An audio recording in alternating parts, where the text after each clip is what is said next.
So the next chapter is money. And I just love how they tie everything together, that you can create value and pretty much money will be the next step. And in the money chapter, from a big takeaway is that you don't have to be a starving salesman or a starving artist. You can have both with serving people and also making money at the same time. But I think the key point here is focus on the other person still. You know, just keep focusing, create value, and the money will come. And they do point out that a lot of people have money issues because of trauma, how we grew up, the narratives around money. So that also needs to be taken into consideration. And we also need to do a mindset shift if we want to get past that and put our hearts and minds into creating value for other people as we live life, or in our sales job, or in our job in general, or in our friendships and relationships. So I thought that was really important to focus on the giving. Forget so much that you're going to receive or want to receive. Just focus on the giving and the creating value. I also say that having integrity is important when interacting with people, because sometimes you'll find someone who's maybe a salesperson, like in real estate, and you meet them and you know that they're being pushy, and then for you as the client or the buyer, it doesn't really sit well with you, right? You could kind of feel that they only want a sale from you, or they looked at your, I don't know, income bracket. I don't know. It's kind of not a good feeling. So my thoughts on this money chapter is money is the byproduct of being a person that gives value to others. Money is the byproduct.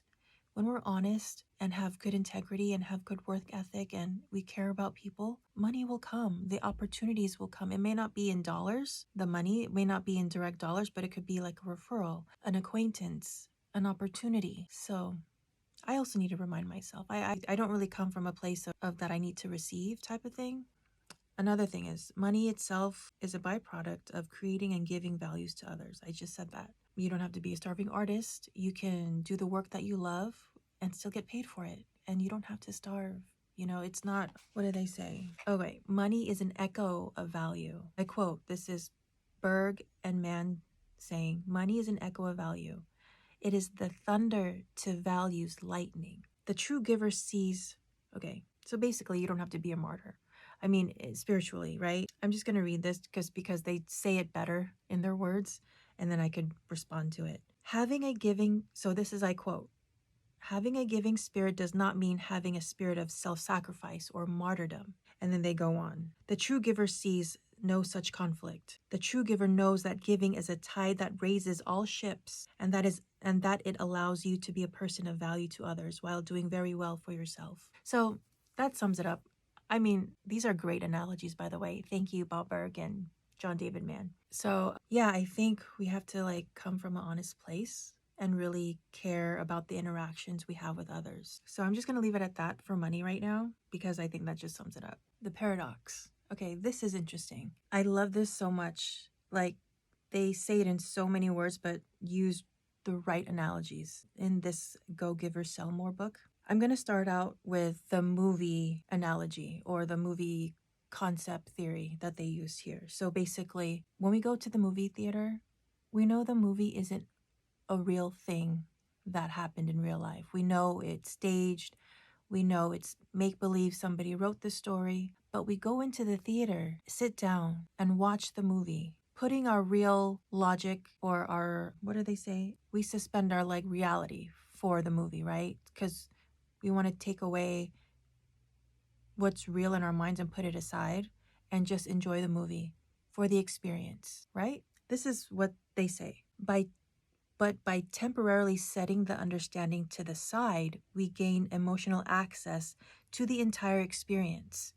And even after the film is over and we allow our disbelief to return, we continue to enjoy the effect of that experience. So yeah, you put your disbelief behind, you know it's fake, you put that aside in your mind, and you just focus on the movie and enjoy the experience. And then they go and say, I quote, "The point is not to act generously in order to create a strategic result.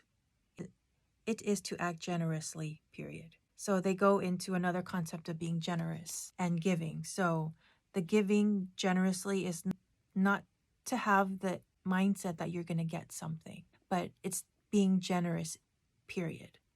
The giving part, creating value, period. Whether or not someone's going to buy or accept you or whatever the case may be. And then they go on and say, you give without emotional attachment to the return, knowing full well that there will be a return. So this is the chapter of the paradox. It's kind of like delaying the satisfaction in a sense, but you are putting that satisfaction out of your mind for the moment, pretending that it's not there and creating value, focusing on the other person. Even though we know we want the thing at the end, it may or may not be a sale or an acceptance of some kind. It could be a see you later in 2 weeks or 2 years. I don't know. I'm trying to relate this with sales and with life. So I'm just trying to make it make sense in my mind. And maybe for you out there, whoever's watching, because sales is life and life is sales. That's how I see it. And I think that's why this is so important. But I do love the movie theater analogy. I think that's my favorite. And the fact to let go of that attachment to the sale. Just let go and experience the other person, understand their story, listen, ask the right questions, make them feel good, create that rapport, create that connection. Because sometimes when you ask certain questions, they themselves were not even asked those questions to their friends or loved ones, but you were the one that asked them that question or probe deeper into why they think the way they do. Sometimes it takes a total stranger to make a difference.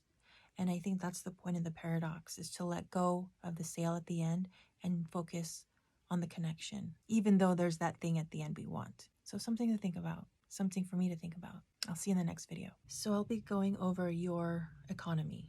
This is the last chapter in the first section called The Law of Value. And in the economy, in the Go Give or Sell More book, it pretty much says that you can control your own economy within yourself. What I mean by that is, just because the economy out there is fluctuating up and down, your condition doesn't necessarily have to follow that path. And what they're saying here is, again, the main goal is to create value. For me, when they say this in the economy, in your economy, it's basically making an impact. And I'm going to read a quote, as I normally do, from The Go Give or Sell More by Bob Burg and John David Mann. They say here, I quote, "If your goal is to make the sale, then you are dependent on the buying decisions of others. But if your goal is to create value for others, you are dependent on nobody but yourself." So I think in the beginning, when they kept saying create value, it's sort of like the foundation, because the value that you give is going to pay you even more, especially when you need it the most in the bad economy, right? So like I said, this is just their blueprint or their steps to their approach to selling. And of course, this can be easier said than done, but the principles are important, I think. And I totally agree with I'm reading so far. And another quote I'll say, decide you will only intensify your efforts to create value for others. And it goes on to say, having made the decision to thrive, you can separate yourself from the desperados and communicate the fact, whether in words or in pure attitude, that business is fine. Great, in fact. Adopt within yourself a sense of economic boom times and let that sense show. So basically is like, keep showing value to others.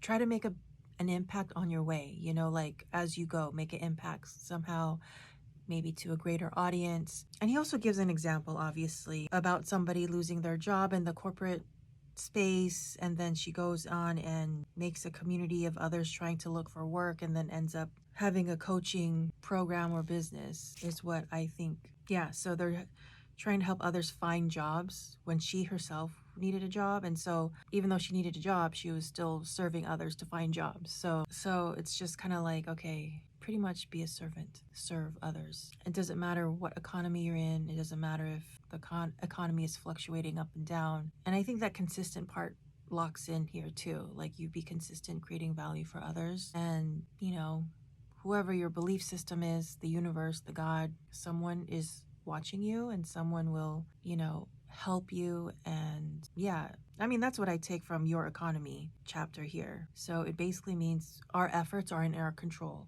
Our money is in our control. And whatever we need to like mend or remedy within ourselves, like the mindset that, that we need to get here, we need to learn the mindset to be in order to get to where we want. But yeah, the create value, the law of value is important. It's also like a reflection of oneself, like the economy part, like it relates to money and the paradox. So that's it for now. Thanks again. See you in the next video.